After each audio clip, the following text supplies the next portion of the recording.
అదే చెప్తాను విను. ఉత్తంకుడు పౌష్య మహారాజు దగ్గరకు బయలుదేరాడు.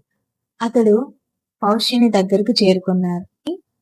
పౌష్యుని దగ్గరకు వెళ్లి దీవించి తాను వచ్చిన పని చెప్పగా రాజు రాణివాసానికి పంపాడు. అయితే ఉత్తంకునికి రాణివాసంలో రాణి ఎక్కడా కనబడలేదు. ఎక్కడా కనిపించకపోయేసరికి తిరిగి వచ్చి ఆ విషయం రాజుకు చెప్పాడు. రాజు ఇలా చెప్పాడు: అయ్యా, నా భార్య పరమ పతివ్రత, ఆమె అపవిత్రమైన వాళ్లకు కనబడదు అని అన్నారు.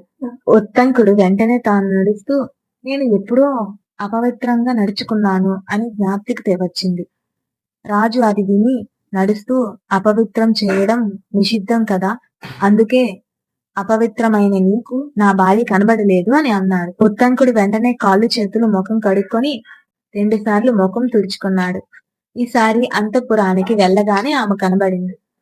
ఉత్తంకుడు యోగ్యునిగా తలిచి ఆమె కుండలాలు ఇచ్చింది.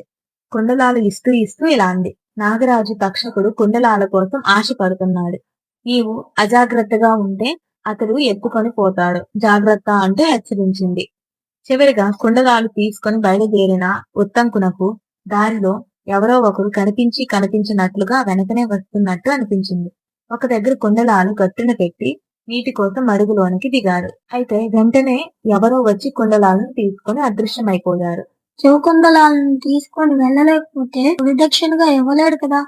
తర్వాత ఏం జరిగిందో మీకు తెలుసుకోవాలనుకుంటే కామెంట్ చేసి పార్ట్ 10 కోసం వెయిట్ చేయండి. ఇలాంటి మరింత ఇన్ఫర్మేషన్ కావాలనుకుంటే మన పేజ్ ని ఫాలో చేసి లైక్ చేసుకోండి.